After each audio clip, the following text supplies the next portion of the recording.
సింగరేణి ఉద్యోగాల్లో గోల్మాల్ గోవిందాలు పెరిగిపోయారా? కారుణ్య నియామకాల పేరుతో డబ్బులు దండుకునే వాళ్లు పెరిగారా? ఏసీబీ ఎంట్రీ ఇవ్వడంతో దొంగలను పట్టుకోవడమేమిటో గాని నిజంగా ఉద్యోగం అవసరం ఉన్న వాళ్లు అన్యాయమవుతున్నారా?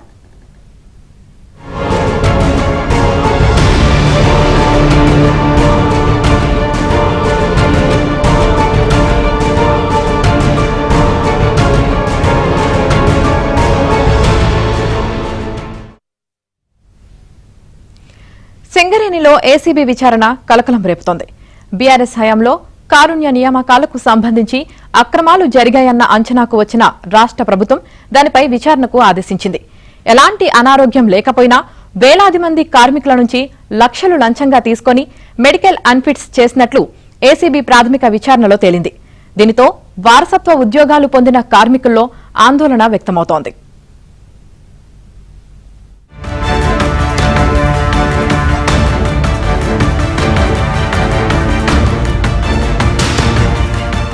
సింగరేణిలో మెడికల్ బోర్డు అక్రమాలపై రాష్ట్ర ప్రభుత్వం ఏకంగా ఏసీబీ విచారణకు ఆదేశించడం కోల్ బెల్ట్ లో తీవ్ర కలకలం రేపుతోంది. గత బీఆర్ఎస్ ప్రభుత్వ హయాంలో మెడికల్ అన్ఫిట్ దందా జోరుగా సాగినట్లు కాంగ్రెస్ ప్రభుత్వం భావిస్తోంది. ఈ విషయమే లోతుగా విచారణ జరపాలని నిర్ణయం తీసుకుంది. దీంతో అవినీతికి పాల్పడ్డ వారి గుండెల్లో రైళ్లు పరిగెడుతున్నాయి. సింగరేణిలో ప్రతి 2 నెలలకోసారి మెడికల్ బోర్డు నిర్వహించడం ద్వారా కార్మికుల ఆరోగ్య స్థితిగతులను సంస్థ పరీక్షించేది. తీవ్రంగా అనారోగ్యం పాలై విధులు నిర్వహించలేని స్థితిలో ఉన్న కార్మికులను అన్ఫిట్ చేసేది. వారి వారసులకు ఉద్యోగాలు కల్పించేది. దీన్ని ఆసరాగా తీసుకున్న పలువురు దళారులు లక్షల్లో డబ్బులు దండుకుని ఎలాంటి అనారోగ్యం లేని కార్మికులను మెడికల్ అన్ఫిట్ చేయించారు. మెడికల్ బోర్డులో మెసేజ్ చేసి దందా నడిపించారు. అందులో నాయకులు, అధికారులు, వైద్యులు కీలక పాత్ర పోషించారు. ఒక్కొక్క కార్మికుని నుంచి 5 లక్షల నుంచి గరిష్టంగా 10 లక్షలు వసూలు చేసినట్లు ఆరోపణలు ఉన్నాయి. కార్మికుల మీద వాళ్ళ విజిలెన్స్ పేరు మీద ఏసీ పేరు మీద దాడులు చేసుడు కాదు. గతంలో ఏదైతే అధికారుల మీద విజిలెన్స్లు పెడతారా, లేకపోతే విచ్చలవిడిగా ఇవాళ ఎస్టీపీపీలో కూడా 800 మెగావాట్ల మీద ఎక్సెస్ టెండర్ వేయించి ఇవాళ దాంట్లో కూడా అవినీతి జరుగుతూ ఉంది. ఇవన్నిటినీ మర్చిపోయి ఇవాళ ఒక కార్మికులను మరి ఉద్యోగాలు ఉంచుతారా, ఊడబిక్తారా అనే విధంగా ఇవాళ కార్మికులు ఆందోళన చెందుతా ఉన్నారు. దాన్ని ఖచ్చితంగా మేము నిరసిస్తూ ఉన్నాం, దాన్ని ఖండిస్తూ ఉన్నాం. వెంటనే ఈ విజిలెన్స్ దాడులను ఆపాలే, ఏసీబీ దాడులను ఆపాలని చెప్పేసి తెలంగాణ బొగ్గని కార్మిక సంఘం డిమాండ్ చేస్తూ ఉంది. సింగరేణి మెడికల్ బోర్డు తీరుపై ఆరోపణల నేపథ్యంలో నియామకాల లెక్కలను ప్రభుత్వం బయటకు తీసింది. ఇందులో 2000 సంవత్సరం నుంచి 2014 వరకు 3859 మంది కార్మికులు మెడికల్ అన్ఫిట్ పొందినట్టు తేలింది. బీఆర్ఎస్ అధికారంలో కొనసాగిన 2014 నుంచి 2023 వరకు గణనీయంగా 13,199 మంది కార్మికులు మెడికల్ అన్ఫిట్ అయ్యారు. వారి స్థానంలో వారసులకు ఉద్యోగాలు ఇచ్చారు.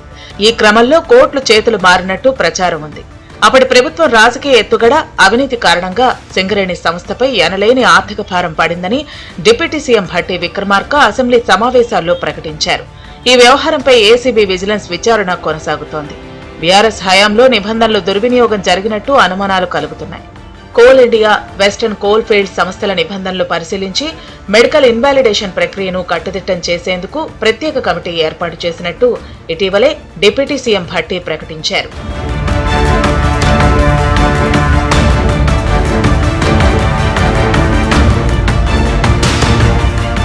మెడికల్ అన్ఫిట్ పొందేందుకు కార్మికుడికి 2 ఏళ్ల సర్వీసు ఉండాలనే నిబంధన ఉండేది. దీంతో 2 ఏళ్లలో పదవి విరమణ పొందే కార్మికుల జాబితా సేకరించిన సదరు వ్యక్తులు వారితో బేరసారాలకు దిగేవారు. తమకు ఎలాంటి అనారోగ్యం లేకపోయినా తన వారసునికి ఉద్యోగం లభిస్తుందన్న ఆశతో పలువురు కార్మికులు బ్రోకర్లను ఆశ్రయించినట్లు ఆరోపణలు ఉన్నాయి. ఇదే అదనుగా ఒక్కో కేసుకు దాని స్థితిని బట్టి గరిష్టంగా 10 లక్షల వరకు వసూలు చేశారు. అంతా సవ్యంగా జరిగి కార్మికుడు అన్ఫిట్ అయితే తామే చేయించామని, లేని పక్షంలో తీసుకున్న మొత్తంలో కొంత భాగం ఖర్చుల కింద మినహాయించుకుని తక్కిన సొమ్ము వెనక్కి ఇచ్చేవారు. కొన్ని సందర్భాల్లో తీసుకున్న డబ్బులు తిరిగి ఇవ్వని ఘనులు కూడా చాలా మంది ఉన్నారు. ఈ దందాలో కొందరు నాయకులు స్వల్పకాలంలో కోట్లకు పడగలెత్తారు.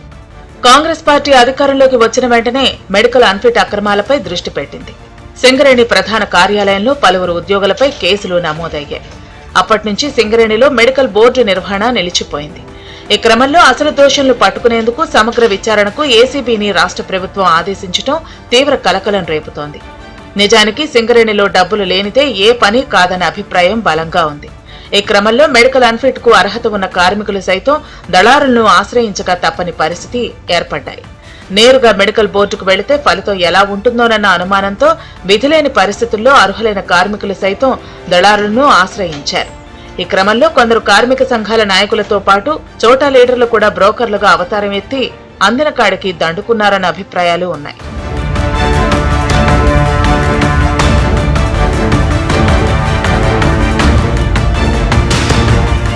సింగరేణిలో గతేడాది కాలంగా మెడికల్ బోర్డు నిర్వహణ నిలిచిపోవడంతో దానిపై ఆధారపడ్డ డిపెండెంట్లు తీవ్ర అయోమయానికి గురవుతున్నారు. సింగరేణి వ్యాప్తంగా వందలాది మంది కార్మికులు మెడికల్ బోర్డు కోసం ఎదురు చూస్తున్నారు. మెడికల్ బోర్డు ఏర్పాటు చేస్తే తాము అన్ఫిట్ అయి తమ వారసులకు ఉద్యోగాలు లభిస్తాయనే ఆశతో అనారోగ్యం పాలైన కార్మికులు ఉన్నారు. ఏడాది కాలంగా మెడికల్ బోర్డు కార్యకలాపాలు స్తంభించిపోవడంతో డిపెండెంట్ల వయస్సు ప్రమాణాలపై ప్రభావం చూపుతుందనే ఆందోళనలు వ్యక్తమవుతున్నాయి. మరోపక్క ఏసీబీ తమను వేధిస్తోందని కొందరు కార్మికులు వాపోతున్నారు. గత సంవత్సరం కాలం నుంచి మెడికల్ బోర్డు ఏర్పాటు చేయలేదు. ఎన్నికల సమయంలో రేవంత్ రెడ్డి గారు కోల్ బెల్ట్ ఏరియాకి వచ్చినప్పుడు కాంగ్రెస్ పార్టీ అధికారంలోకి వచ్చినా కానీ ప్రతి నెల 3 మెడికల్ బోర్డులు పెడతామని చెప్పినారు. ఇంతవరకు అది పెట్టడం లేదు. గత సంవత్సరం నుంచి కార్మికులు తీవ్ర ఇబ్బందులకు గురవుతున్నారు. అనారోగ్య పరిస్థితులు గురై డ్యూటీలు చేయలేని పరిస్థితి ఉన్నది. ఈ సింగరేణిలో కొన్ని స్కాములు జరుగుతున్న స్కాముల మీద లేని విచారణ మెడికల్ బోర్డు మీద పెట్టడం అనేది మన శాసన మండలిలో బట్టి విక్రమార్క గారు తెలపడం జరిగినది. ఇక్కడ స్థానికంగా ఉన్న కార్మిక శాఖ మంత్రి గారు దాన్ని స్వాగతించడం జరిగింది.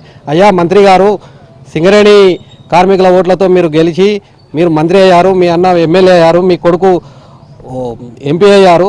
మీకు లేని వారసత్వం మా సింగరేణి కార్మికులు బాయిలో దిగి కష్టపడి వాళ్ళ యొక్క అనారోగ్యం బారిన పడితే వారి యొక్క వారసత్వ ఉద్యోగాల మీద ఈ విచారణ అనేది తీవ్ర దిగ్భ్రాంతికి గురి చేస్తుంది. వెంటనే ఈ యొక్క తక్షణమే మెడికల్ బోర్డును ఏర్పాటు చేసి కార్మికులకు ఉద్యోగాలు ఇవ్వాలని, అదేవిధంగా 327 మంది మెడికల్ ఫిట్ అయిన డిపెండెంట్లకు వెంటనే ఉద్యోగాలు ఇవ్వాలని తెలంగాణ బొగ్గని కార్మిక సంఘంగా మేము డిమాండ్ చేస్తున్నాం.